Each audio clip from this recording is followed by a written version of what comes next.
Hello વિદ્યાર્થીઓ, હું છું રેખા જૈન. જિલ્લાઓની સફરમાં આજે ફરી એક નવો જિલ્લો લઈને આવી છું, ભાવનગર જિલ્લો. ખૂબ જ અગત્યનો જિલ્લો છે અને સૌરાષ્ટ્રની સંસ્કારી નગરી એવું આપણે ભાવનગર જિલ્લાની વાત કરીએ. બરાબર, જિલ્લાઓ ખાસ એક્ઝામમાં પૂછાતા જ હોય છે અને ઘણું બધું જિલ્લાઓનું પૂછાય જ છે, તમને ખ્યાલ જ છે. એટલા માટે જિલ્લાઓની સફર સ્ટાર્ટ કરી છે. ઓકે, અને બીજી એક્ઝામ્સની પણ આપણે વાત કરીશું, ચર્ચા કરીશું જેમ જેમ લેક્ચર્સ આપણે વધતા જશે એમ. અને અત્યારે એકવાર જિલ્લાઓની સફર આપણે પૂરી કરીએ એવી ઈચ્છા છે. રાઈટ, તમને કેટલા હેલ્પફુલ થઈ રહ્યા છે ખાસ કમેન્ટ કરીને જણાવજો. ચલો, તો ભાવનગર જિલ્લાની વાત કરીએ. જો મેં કીધું એમ પહેલી જ લાઈન, સૌરાષ્ટ્રની સંસ્કારી નગરી. ગુજરાતની સંસ્કારી નગરી પૂછે તો વડોદરા, હે ને? ગુજરાતની સંસ્કારી નગરી વડોદરા અને સૌરાષ્ટ્રની સંસ્કારી નગરી ભાવનગર. ઓકે, ચલો. એસસી અનુસૂચિત જનજાતિની સૌથી ઓછી વસ્તી કયા જિલ્લામાં? વસ્તી રિલેટેડ આપણને આ પ્રશ્ન ઘણીવાર પૂછાય જ છે, તો ખાસ ધ્યાનમાં રાખજો. હે ને? એકાદ એનો લેક્ચર પણ આપણે લઈશું કે ભાઈ એસસી સૌથી ઓછા ક્યાં, વધારે ક્યાં, અને એસટી સૌથી ઓછા ક્યાં, એસટી સૌથી વધારે ક્યાં, બધી ચર્ચા પણ કરીશું. અત્યારે યાદ રાખજો કે અનુસૂચિત જનજાતિ એટલે કે એસસીની સૌથી ઓછી વસ્તી ક્યાં છે ભાઈ? કયો જિલ્લો? ભાવનગર જિલ્લો. રાસ્થળી ડેમ અહીંયા આવેલો છે. રાસ્થળી ડેમ, અને શેત્રુંજી નદી પર, શેત્રુંજી નદી પર રાસ્થળી ડેમ આવેલો છે ભાવનગર જિલ્લામાં. ખાસ ધ્યાન રાખજો. ઓકે, ચલો. ભાવનગર જિલ્લો જો આર્યો ભાઈ, મેપમાં ભાવનગરને ખાસ જોઈ લેજો. ભાવનગરની સરહદની જો વાત કરીએ તો ભાઈ અમરેલી, બોટાદ. બોટાદ તો ભાવનગર જિલ્લામાંથી જ બન્યું છે એટલે ખાસ ખબર હોવી જ જોઈએ. અને અમદાવાદ. બરાબર, ભાવનગર જિલ્લાને 3 જિલ્લા મળે. કયા 3? તો જો અહીંયા અમરેલી, બોટાદ અને અમદાવાદ. ભાવનગરને 3 જિલ્લા મળે છે. ફરી કહું છું, કયા? અમરેલી, બોટાદ અને અમદાવાદ. અમરેલી, બોટાદ અને અમદાવાદ, આ 3 જ મળે છે. આ 3 સિવાય ચોથો જે બી ઓપ્શન હોય ખોટો. બરાબર, 3 જ જિલ્લા મળે છે. ભાવનગરને કયા 3 જિલ્લા મળે? અમરેલી, બોટાદ અને અમદાવાદ. ઓકે, ચલો ભાઈ નેક્સ્ટ વાત કરીએ ભાવનગરની.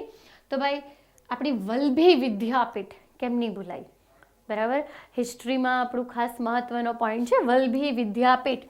બરાબર, મૈત્રક કાળમાં બની હતી ગુજરાતની સૌથી પ્રાચીન વિદ્યાપીઠ એટલે આપણી વલ્લભી વિદ્યાપીઠ. વલ્લભી વિદ્યાપીઠ, અને જ્યાં હ્યુએન સાંગે પણ વિઝિટ કરી છે. ઓકે, આ ખાસ ધ્યાનમાં રાખજો. બરાબર, એને લગતા ઘણા બધા પ્રશ્નો પૂછાતા જ હોય વલ્લભી વિદ્યાપીઠ. ચલો નેક્સ્ટ આપણે આગળ જઈએ અને વાત કરીએ કે ભાઈ બીજું શું ઇમ્પોર્ટન્ટ છે? ગોપનાથ મહાદેવનું મંદિર જે દરિયા કિનારે આવેલું છે ભાઈ. અને ભાવનગરના દરિયા કિનારે આવેલું ગોપનાથ મહાદેવનું મંદિર ખાસ ધ્યાનમાં રાખજો. ચલો પછી બીજું તળાજા શહેર. તળાજા કોની માટે યાદ રાખવાનું? નરસિંહ મહેતાની જન્મભૂમિ. તળાજા શહેર જેનું જૂનું નામ તાલધ્વજપુરી છે. તાલધ્વજપુરી, અને તાલધ્વજપુરી કોનું જૂનું નામ છે? પ્રાચીન નામ તળાજાનું. અને તળાજા શહેર કોની સાથે સંકળાયેલું છે? નરસિંહ મહેતા, આપણા આદિકવિ નરસિંહ મહેતાની જન્મભૂમિ છે. ખાસ ધ્યાનમાં રાખજો. ચલો શિહોરભાઈ, શિહોર શહેર તાંબા પિત્તળના વાસણો પરના નકશીકામ માટે બહુ જ પ્રખ્યાત છે. શિહોર ઉદ્યોગો પણ પૂછાય જ છે આપણે. અને કઈ સિટી કયા ઉદ્યોગ સાથે સંકળાયેલી છે એ પણ ખાસ ખબર હોવી જોઈએ. તો શિહોર તાંબા પિત્તળના વાસણોના નકશીકામ માટે. ચલો તલગાજરડા જે પ્લેસ છે શાની માટે પ્રખ્યાત છે ભાઈ? મોરારી બાપુનું જન્મસ્થળ. મોરારી બાપુનું જન્મસ્થળ પૂછાય જ છે. તલગાજરડા ક્યાં આવ્યું? તો ભાઈ ભાવનગર જિલ્લામાં. ચલો નેક્સ્ટ, તો ભાઈ કયા કયા બંદરો છે ભાવનગરમાં? તો ભાઈ ભાવનગર બંદર, મહુવા બંદર, તળાજા, ઘોઘા અને અલંગ. અને આટલા બંદરો ભાવનગરમાં છે. ભાવનગર, મહુવા, તળાજા, ઘોઘા અને અલંગ. એમાં મુખ્યત્વે ભાઈ ઘોઘા બંદર આપણને ખબર હોવી જ જોઈએ રોરો ફેરી માટે છે ને. ઘોઘા બંદરથી લઈને બીજું કયું બંદર ભાઈ બોલો? આ ખબર હોવી જ જોઈએ આપણને. કલ્પસર પ્રોજેક્ટની આખી વાત છે. અને કલ્પસર પ્રોજેક્ટ સાથે સંકળાયેલું છે. બરાબર, ખંભાતના અખાતમાં જે આખું પ્રોજેક્ટ છે કલ્પસર પ્રોજેક્ટ બની રહ્યો છે. બરાબર. અને ઘોઘા બંદર અને જે જૂના સમયમાં શ્રીલંકા સાથે પણ સંકળાયેલું છે, ઘણી બધી લોકવાયકા છે, બરાબર. એટલે એ પણ આપણને ખબર હોવી જોઈએ. ઘોઘાનો વર અને લંકાની લાડી, એવી પણ ઘણી બધી વાતો છે. તો ઘોઘા બંદર આપણને ખાસ ખબર હોવું જોઈએ. ઘોઘાથી દહેજ સુધીની રો ફેરી માટે અને કલ્પસર પ્રોજેક્ટ માટે ખાસ ખબર હોવી જોઈએ. કયા જિલ્લામાં? ભાવનગર જિલ્લામાં. ડિટેલમાં નથી જઈ રહી. કલ્પસર પ્રોજેક્ટ આપણે એક શોર્ટ વિડીયો એનો પણ બનાવીશું કે જેમાં ડિટેલમાં બધી ચર્ચાઓ કરી શકીએ. હમણાં જિલ્લા પર થોડું ફોકસ રહે તો વધારે સારું, એ માટે. બરાબર. ચલો, અલંગ બંદરની વાત કરીએ ભાઈ. શિપ બ્રેકિંગ, જહાજ ભાંગવાનો ઉદ્યોગ, અનલિમિટેડ વાર એક્ઝામમાં પૂછાયેલો પ્રશ્ન. જહાજ ભાંગવાનો ઉદ્યોગ ક્યાં? આપણું ગુજરાતનું અલંગ બંદર, ખાસ યાદ રાખજો. અને ભારતમાં સૌથી મોટું જહાજ ભાંગવાનું કે શિપ બ્રેકિંગ યાર્ડ તરીકે કયું બંદર યાદ રાખવાનું? અલંગ બંદર. ચલો નેક્સ્ટ ભાઈ, બાર્ટન મ્યુઝિયમ પૂછાય જ છે. બાર્ટન મ્યુઝિયમ ભાવનગરમાં. ગાંધી સ્મૃતિ મ્યુઝિયમ ભાવનગરમાં. બાર્ટન અને ગાંધી સ્મૃતિ મ્યુઝિયમ ધ્યાનમાં રાખજો. ઉદ્યોગોની વાત કરીએ તો વનસ્પતિ ઘી, વનસ્પતિ ઘી માટે પણ ભાવનગરને યાદ રાખજો. જહાજ ભાંગવાના ઉદ્યોગની વાત કરી જ લીધી આપણે અલંગ માટે. હીરા ઉદ્યોગ, ખાંડ ઉદ્યોગ માટે પણ યાદ રાખજો.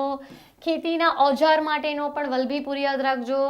અને બીજું તો ભાઈ, સૌથી વધારે નીલગિરીના વૃક્ષો અહીંયા થાય છે. ગુજરાતમાં નીલગિરીના વૃક્ષો સૌથી વધારે કયા જિલ્લામાં? તો ભાવનગર જિલ્લામાં. બરાબર. ચલો, બગદાણા ભાઈ, તીર્થધામો તો ખબર હોવી જ જોઈએ. બગદાણા તીર્થધામ કયા જિલ્લામાં? તો ભાવનગર જિલ્લામાં. ચલો નેક્સ્ટ ભાઈ, વેળાવદર, કાળિયાળ માટેનું નેશનલ પાર્ક. વેળાવદર અને કાળિયાળ માટેનું વિશ્વનું સૌથી મોટું નેશનલ પાર્ક કયું? તો ભાઈ વેળાવદર. કાળિયાળ નેશનલ પાર્કથી પણ ઓળખાય છે. આ રાષ્ટ્રીય ઉદ્યાન જે બ્લેક બક માટે તો ખાસ છે જ, પણ ખડમોર પક્ષી માટે પણ છે. ખડમોર પક્ષી પણ અહીંયા જોવા મળે છે, એ ખાસ ખબર હોવી જોઈએ. કયા જિલ્લામાં છે? ભાવનગરમાં. ચલો, ભાઈ કઈ ડેરી છે અહીંયા? તો દૂધ સરિતા. દૂધ સરિતા ડેરી ક્યાં છે? ભાવનગર જિલ્લામાં આવેલી છે. બરાબર. ચલો, સંત શ્રી મોરારી બાપુનું આશ્રમ પણ અહીંયા છે. મોરારી બાપુનું જન્મસ્થળ અને એમનું આશ્રમ, ભાવનગર જિલ્લો યાદ રાખજો. ભાઈ એકમાત્ર રેલવે સ્ટેશન છે, ભાવનગરનું એકમાત્ર રેલવે સ્ટેશન છે કે જ્યાં મહિલાઓ પણ કુલી તરીકે વર્ક કરે છે. પૂછાયેલો પ્રશ્ન છે. અને મહિલાઓ પણ કુલી તરીકે કામ કરતા હોય એવું રેલવે સ્ટેશન ભાઈ ગુજરાતનું, તો ભાવનગર. ચલો બીજું તો ભાઈ પાલીતાણા. પાલીતાણા જૈન તીર્થધામ, જૈન તીર્થધામ છે. અને જ્યાં કોના મંદિરો વધારે છે? ઋષભદેવ. ઋષભદેવ કે જે પ્રથમ તીર્થંકર છે ભાઈ, ફર્સ્ટ તીર્થંકર. ફર્સ્ટ તીર્થંકર. બરાબર. અને જૈનોના 24 તીર્થંકરમાં પહેલા તીર્થંકર હોય તો ઋષભદેવ, જેમના મંદિરો સૌથી વધારે છે પાલીતાણામાં. બરાબર. અને આખા ગુજરાતમાં સૌથી વધારે મંદિર છે પાલીતાણામાં. અહીંયા લગભગ 863 જેટલા મંદિરો છે. આના પર મૂવી આવી રહ્યું છે ને, કદાચ ઘણાને ખ્યાલ હશે, કસુંબો. કસુંબો મૂવી પાલીતાણાના મંદિરની રક્ષા અર્થે જે લોકોના બલિદાન આપ્યા છે એ પરિવાર માટેની આખી મૂવી છે કસુંબો. ગુજરાતી મૂવી છે, આવી રહી છે કે આવી ગઈ છે, મે બી એવું કંઈક છે. અને કેમ કે જ્યારે અલાઉદ્દીન ખિલજીએ ગુજરાત પર આક્રમણ કર્યું હતું ત્યારે આ મંદિરની રક્ષા કરવા માટે જે લોકોના બલિદાન અપાયા છે એમની પર આખી સ્ટોરી છે. ઓકે, તો પાલીતાણા આપણને શાની માટે ખબર હોવું જોઈએ? જૈન તીર્થધામ છે. બીજું, ઋષભદેવના મંદિરો સૌથી વધારે. ગુજરાતમાં સૌથી વધારે મંદિરો ક્યાં? પાલીતાણામાં. કેટલા? 863. એટલે મંદિરોનું શહેર પૂછાય ગુજરાતનું તો પાલીતાણા. ક્યાં છે? ભાવનગરમાં. વેળાવદર નેશનલ પાર્કની વાત તો આપણે કરી જ ગયા. આ સિવાય તો ભાઈ શ્રી નિષ્કલંક મહાદેવનું મંદિર અહીંયા કોડિયાકમાં આવેલું છે. કોડિયાક નિષ્કલંક મહાદેવનું મંદિર, દરિયામાં જ મહાદેવ બેઠા છે ભાઈ, નિષ્કલંક મહાદેવ. ચલો, હાથપ કાચબા ઉછેર કેન્દ્ર ભાવનગરમાં છે. હાથપ કાચબા ઉછેર કેન્દ્ર. બોર તળાવ આવેલું છે ભાઈ, બોર તળાવ. તળાવ પણ પૂછાય જ છે. કયું તળાવ ક્યાં? તો બોર તળાવ ક્યાં? ભાવનગરમાં. કલાગુરુ રવિશંકર રાવળની જન્મભૂમિ અને આપણા કલાગુરુ તરીકે ઓળખાતા રવિશંકર રાવળની જન્મભૂમિ છે ભાઈ ભાવનગર. ખાસ ધ્યાનમાં રાખજો. ભાવનગરના ગાંઠિયા પણ એટલા જ ફેમસ છે. ખાણીપીણી બી ખબર હોવી જોઈએ ને. તળાજાની ગુફાઓ ક્યાં છે? ભાવનગરમાં. દાડમ સૌથી વધારે થાય, દાડમ માટે ખબર હોવી જોઈએ. મહુવાની ડુંગળી એની મીઠાશ માટે પ્રખ્યાત છે. ભાવનગરના મહુવાની ડુંગળી એની મીઠાશ માટે બહુ જ પ્રખ્યાત છે. બરાબર. જમાદાર કેરી સૌથી વધારે ભાવનગરમાં થાય છે. જમાદાર કેરી. હા, કેરીનું નામ ધ્યાનમાં રાખજો. નીલમબાગ પેલેસ ભાઈ, પેલેસ પૂછાય જ છે. કયું પેલેસ ક્યાં? તો નીલમબાગ પેલેસ ક્યાં? ભાવનગર જિલ્લામાં. બાર્ટન મ્યુઝિયમની વાત કરી રહ્યા. બાર્ટન પુસ્તકાલય લાઇબ્રેરી પણ ક્યાં? તો ભાઈ ભાવનગર જિલ્લામાં છે. ગૌરીશંકર તળાવ પૂછાય જ છે. ગૌરીશંકર તળાવ ભાવનગર જિલ્લામાં. ગૌરીશંકર તળાવ. બીજું ખોડીદાસ પરમાર ભાઈ, ચિત્રકાર ખોડીદાસ પરમાર, જેને ધરતીના ચિત્રકાર તરીકે ઓળખવામાં આવે છે.